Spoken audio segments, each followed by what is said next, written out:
पिता का दर्द। एक गांव में एक छोटा सा बच्चा था। उसके पिता तो थे लेकिन मां की मृत्यु हो गई थी। पिता सारा दिन काम करता और अपने बेटे को पाल पोस कर बड़ा करता है। वह सारे सुख अपने बेटे को देता है जो एक मां दे सकती थी। उस पिता ने कभी कुछ नहीं मांगा, सिर्फ इतना ही मांगा कि मेरे बेटे को कोई परेशानी ना हो। दिन बीतते गए, बेटा पढ़ लिख कर अच्छा जॉब भी करने लगता है और वह शहर में रहने लगता है। कुछ दिन बाद वह अपने पिता से मिलने आता है और कहता है, पापा मुझे कुछ पैसों की जरूरत है। मैं चाहता हूँ कि शहर में ही जमीन लेकर अपना घर बना लूँ। पिता इस बात को सुनकर बहुत खुश होते हैं। सोचते हैं कि मेरा बेटा है, एक ना एक दिन नाम करेगा। जिंदगी भर की बचाई हुई पूंजी को निकालकर अपने बेटे को दे देते हैं। बेटा शहर चला जाता है और उन पैसों से अपना घर बना लेता है। पिता इधर इंतजार करता रहता है कि मेरा बेटा फिर से आएगा। एक ना एक दिन तो मेरे पास आएगा ही, जाएगा कहाँ? उसके पास अब कोई नहीं जाता था, क्योंकि ना ही अब उस पिता के पास पैसे थे और ना ही रहने का जगह था।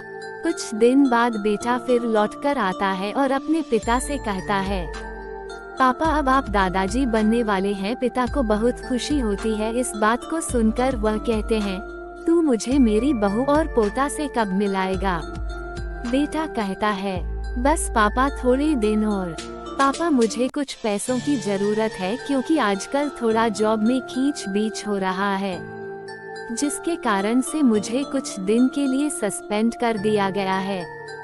पिता के पास कुछ नहीं रहता है देने के लिए, लेकिन फिर भी कहता है, अच्छा बेटा तू रुक, मैं अभी आया कुछ पैसों का बंदोबस्त करके। पिता बाद में महाजन से कुछ पैसे उधार लेकर अपने बेटे को दे देता है और बेटा पैसे लेकर शहर चला जाता है। बरसों गुजर जाते हैं। पिता सोचते हैं कि मैं तो अब दादाजी बन गया हूँगा, मेरा बेटा पता नहीं मेरे नाती को लेकर कब आएगा।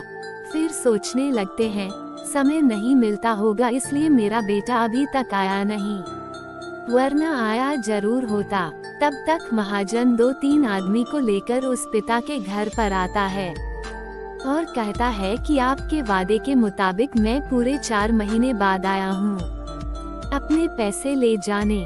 पिता कहते हैं, मेरे पास पैसे नहीं है देने के लिए। महाजन कहता है, जब पैसे देने नहीं थे तो आपने मुझसे उधार क्यों लिया? तभी पिता कहते हैं, ठीक है रुको, मैं तुम्हारे लिए पैसों का बंदोबस्त करके आता हूँ। और वहाँ के नजदीकी अस्पताल में चले जाते हैं।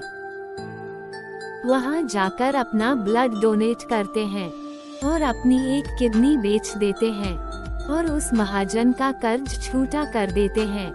किडनी बेचने के बाद उनकी स्थिति और भी खराब हो जाती है और वह उस राह में जी रहे होते हैं कि मेरा बेटा एक दिन आएगा जरूर।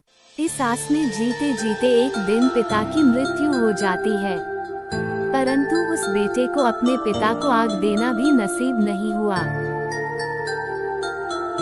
ऐसी और कहानी के लिए हमारे चैनल को सब्सक्राइब करें। धन्यवाद।